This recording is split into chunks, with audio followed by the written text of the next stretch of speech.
Hello YouTube family, नमस्ते प्रणाम। मैं कामनी शुक्ला स्वागत करती हूँ आप सभी का अपने यूट्यूब चैनल पर। बहुत ही प्यारा दादरा गीत सुनाएंगे, कैसा लगे अपनी राय कमेंट बॉक्स में जरूर बताना।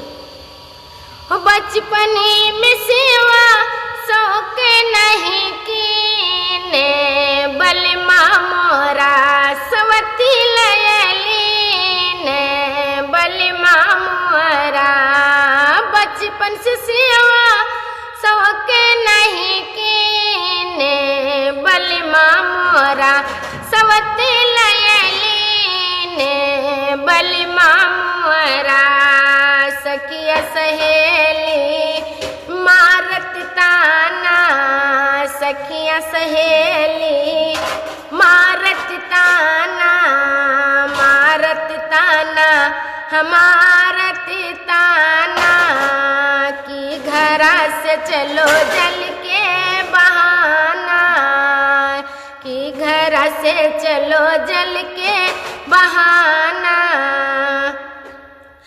मन मजदार करमवा कहीने, बलमा मोरा सवती लयलीने, बलमा मोरा मन मजदार करमवा कहीने, बलमा मोरा सवती लयलीने, बलमा मोरा श्याम बिना सखी बीते ना रतिया, श्याम बिना सखी बीते न रतिया, बीते न रतिया, हाँ बीते न रतिया, लिख कनाए मिलन की पतिया, लिख कनाए मिलन की पतिया, गति मोर जैसे वारी बन बिना मीने,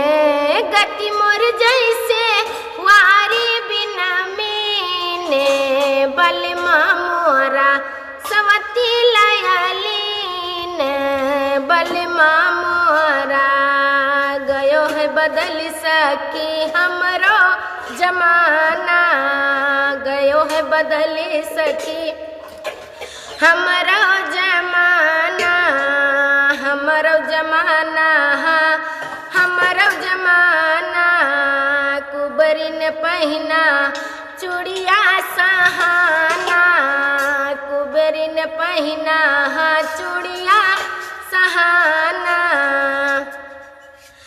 क्या विधि मोरे भागी लिख दीन, क्या विधि मोरे भागी लिख दीन, बलमा मोरा सवती लयलीने, बलमा मोरा हो जगदम्मा शरण दिल नाही दर दिया, जगदम्मा शरण दिल नाही दर दिया, नाही दर दिया, नाही दर दिया, हमारी जवानी कि भाई बरबदिया, हमारी जवानी कि भाई बरबदिया, तुम ही कहो रही किसके अधीन, तुम ही कहो रही किसके अधीन, बलमा मोरा सवती लयलीने, बलमा मोरा। कैसा लगा हमारा दादरा गीत? आप लोग अपनी राय कमेंट बॉक्स में जरूर बताना। मिलते अगले गाने के साथ, तब तक के लिए धन्यवाद।